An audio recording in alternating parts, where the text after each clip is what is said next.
things simple is what we specialize in. So today's show is about protecting your home's value made simple. Yeah, and I think anyone who owns a home wants to protect the value of that home. So if you're a homeowner, you're listening to the right show on the Inside Track on Real Estate with the Decker team. And I'm Ken Decker. And I'm Yetta Decker. And even if you're not a homeowner, but you're somebody that wants to be a homeowner, you're thinking, one of these days, I'm going to be a homeowner. Some of these things, actually, you want to be looking out for when you're buying the home. Yeah, and maybe you even know someone who's a homeowner. And you could recommend the show to them. You want to get it in front of people that it will have a valuable impact for. And so maybe you will do that for somebody that you care about. And so today is protecting your home's value made simple. How can you make that simple, Mr. Decker? Well, we can make it simple because combined, we're over 55 years in the industry, and we've been homeowners for well over 30 years. Well, yeah, well over. Yeah, so we understand home ownership. We understand buying homes. We understand selling homes. As a matter of fact, we own in the neighborhood of about 23 rental apartments. Or houses. Or houses, like combined. We call it doors, rental doors. So we've got a lot of experience with protecting the value of the homes that we own. And not only homes, actually commercial property too, because we own some of those as well. And so if you're thinking, how can I protect? And protect maybe sounds like we got to hide things. Well, we really don't. We just have to make really good decisions with how we take care of what we have and how we, I'm going to use the word manage, but really how we're guided to take good care of the value and actually therefore increase the value. So protecting it is also part of that journey, is increasing the value. So the very first thing that often I have found eludes people is simply the idea of maintaining the home, just routine maintenance, those simple things that when you're living in space, because I'm one that can attest to this, when you're living in space, you may find, and I certainly have, that I don't see what's there because I'm familiar with the house. So although that broken switch plate bothers me a whole lot when it first happens, when it doesn't get handled for a period of time, I don't even see it. So maybe you're like me, and that's happened to you. And there's other things that kind of wear slowly. You know, the carpet gets a little bit more worn each year, and you don't actually notice it until it drives you crazy. Because it just, you know, it just gets a little more tattered, a little more stains that won't come out, and you get used to living with it. You do. Little chip in the wall, you maybe bothered you the first time you saw it, and now it's in your mind that there's a chip in the wall, and you forget about it. Yep. And that type of thing goes on.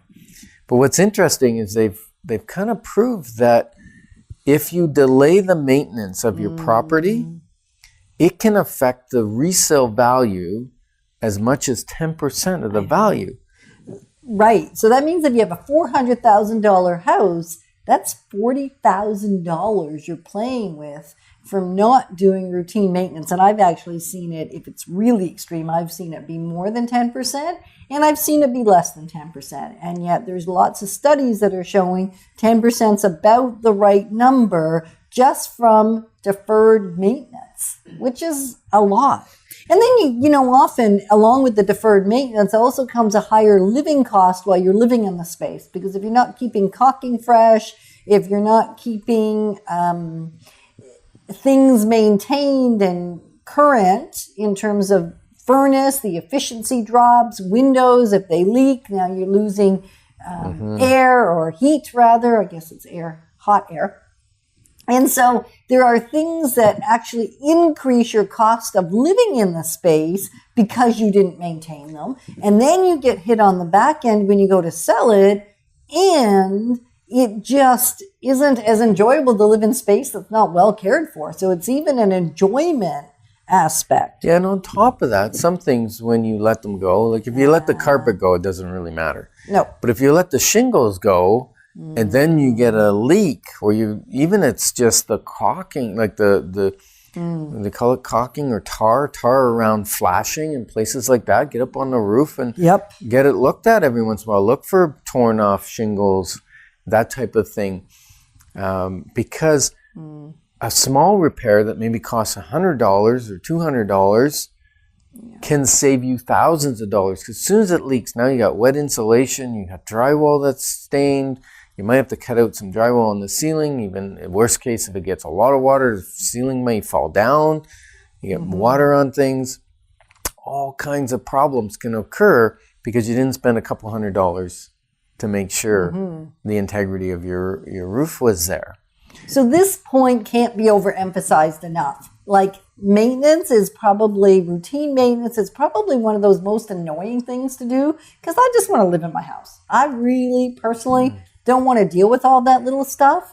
And yet it has the most damaging impact of the entire list. We're starting really with the most important up front. Well, here's a great way to look at it. Let's say you have to spend a couple $100 to do the maintenance, but it's a few hours or maybe a couple days a year worth of maintenance. Well, at 10%, that's $40,000. Let's say it was a 10-year period. It's still $4,000.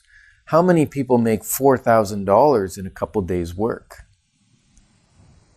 Now, I didn't follow that math. You didn't, eh? So if I didn't follow the math, I'm thinking maybe you didn't follow the math. Okay, so I'll make it simple. I'm going to let you do it again to help me. Well, let's say it takes 2 hours to maintain your property. That's changing furnace filters, checking the roof, caulking windows takes that type of thing. How often? Once a year. So it takes. I think it'll take you at least 8 hours. Yeah, a couple days. I'm saying once a year. I thought you said 2 hours. No. A few hours every few weeks, or a couple hours every month or two. It's going to turn into about 2 days worth of work over the period of a year. If we say the $40,000 on a $400,000 house is accumulated at $4,000 per year, that means for 2 days' work, you're saving $4,000, and that $4,000 is tax-free. So to earn $4,000, you have to earn $6,000. So really, you're making $6,000 for 2 days' work. So I think it's good energy to get up off the couch and do the maintenance on the house. What do you think? I think it's awesome. It is. I'm going to get out and do some maintenance. I'm so excited. You know what's awesome about when we get to record or be with you on YouTube or be with you in the studio at CHRI is that it reminds us of what to do. So really a lot of these shows is we've created what we needed or what we currently need. And so as we're sharing this information, it's the things that our clients tell us they need, and it's those very things that we know we needed to know about when we were younger homeowners. Yes. Now that's the routine maintenance. Right. Then we've got a little bigger maintenance. We do. The big maintenance is like when you need a new furnace or your shingles need to be fully replaced, or maybe you've got wood windows and they're rotten and you got to change some windows. That kind of thing is, or new flooring. Those are big maintenance items. Right. And so what we highly recommend is that when you're doing your budget for purchasing, this is where a lot of buyers will maybe miss out, is they buy up to the absolute maximum that they can afford. And sometimes you have to. And then not having 1 to 3% of the home's value to put away for future major renovations. So if you put a couple percent of the home's value away, let's say it's a $400,000 home like we're using right now. That's about the average in Ottawa now for freehold home is about $400,000. Just a little more, right? And so if you were putting away 2%, that would be $8,000 a year. Right. That sounds like a lot. $8,000 will, in 2 years, you got enough to replace your shingles. Right. In 1 year, you could do the furnace easily and probably the air conditioning as well for $8,000. So 2% might be a little heavy, but at least 1%.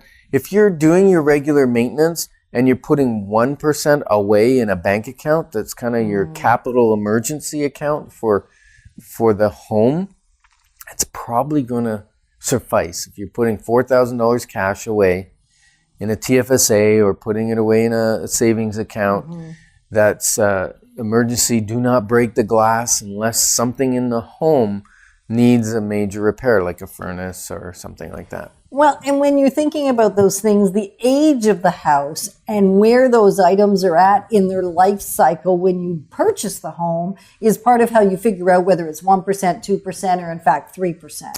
Because if your furnace and your shingles and your windows are already coming to the near the end of their life expectancy, or septic or that kind of thing, well pumps, then you might want to think about 2 or 3%. So that's a conversation we have with our homeowners when they're purchasing the home, is how much is the right percentage given this home, where it is in its life cycle, and those items in the house are in the life cycle. Because the closer you are to getting them done, the more you're going to have to put aside sooner. So Ken mentioned something really important. He said, you don't necessarily want to spend every dime you can on a house, not as much as the financial institutions will give you or as much borrowing power as you have. And yet sometimes, he said, you have to.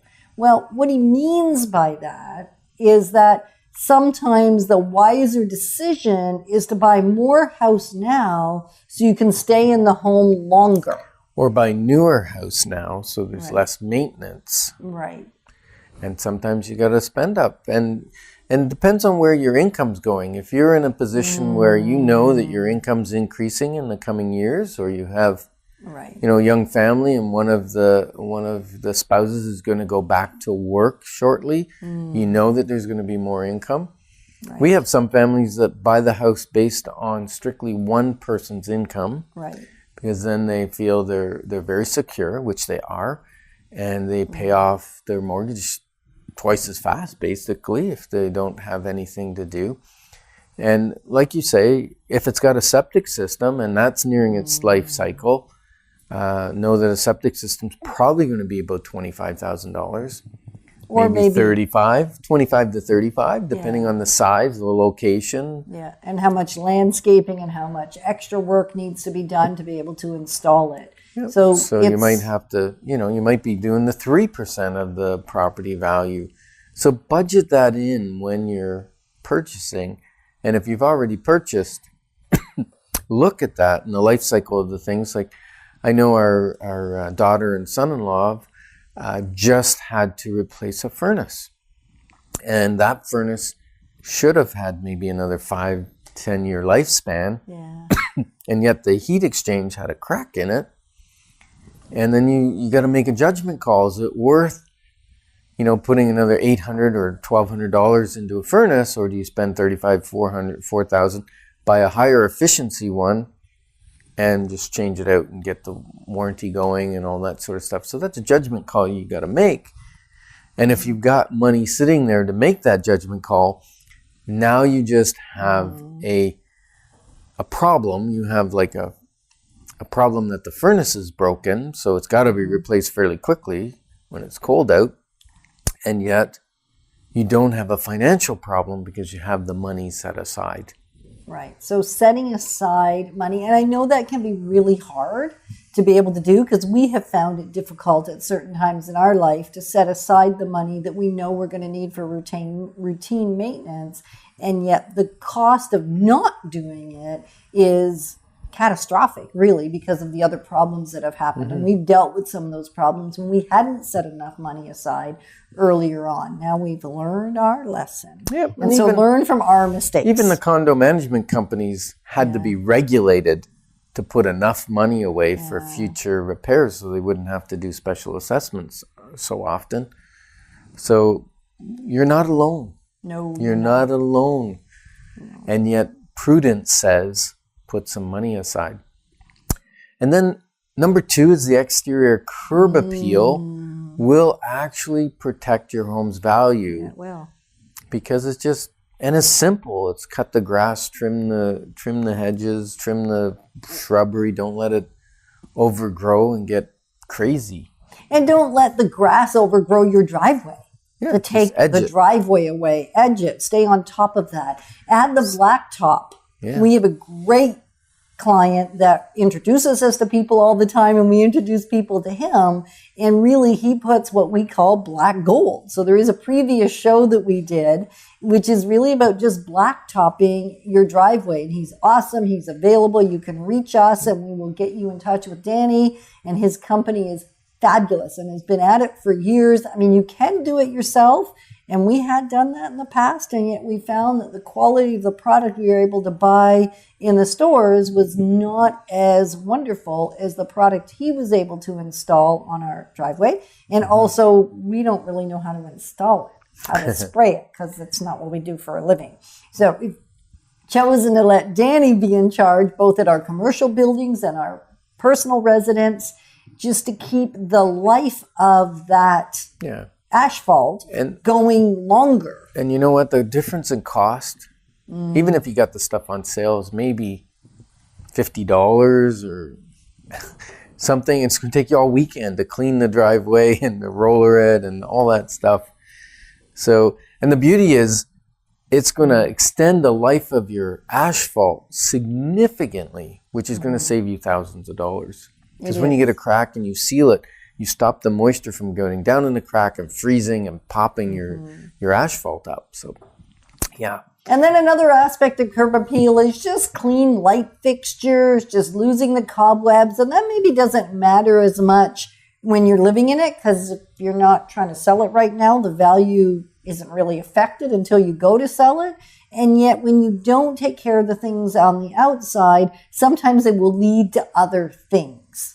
And so just staying on top of that curb appeal all the time, just fresh siding, clean windows, it just even makes it more enjoyable to live in your home. So the value of living in it is increased by just addressing the curb appeal. And driving into my driveway when I've been on top of all the details, or Ken's been on top of the details, or we've had Danny and friends be on top of the details, just makes it more enjoyable. It actually increases the quality of my life.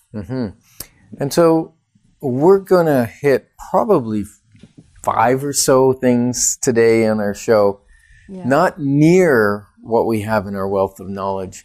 So if you're saying, hey, I would like to know more about this, then we've got a special thing for you. We put together a 2018 guide to selling, buying, and investing made simple in the Ottawa area. And you just need to email us at info@deckerteam.com, and we will send you an e-version of that book. Right. So you can get it all in print, because some people hear it but don't really retain it, and they need to read it and be able to use it even as a reference book. Oh, what did they say about this? Oh, I turn into my little book and find the page, and away we go. Right, because there's so many things to think about, and yet it's pretty simple. They're not complicated things we're talking about, and yet there's so many complications that you create when you don't stay on top of it. So another one is just renovate a room a year. Rather than turning your whole house upside down at one time. I've done that. Yes, I know. I know, darling. Oh, you were living with me, weren't you? Yes, I was. So it creates more harmony. Simplicity is harmony. I mean, for me, for sure. How about for you, Mr. Decker? Yeah, and it's exciting. It gives your home a freshness every year because you get a special project. It's kind of like, what was that show where they built a house in like a weekend or a week or something, and they brought people back?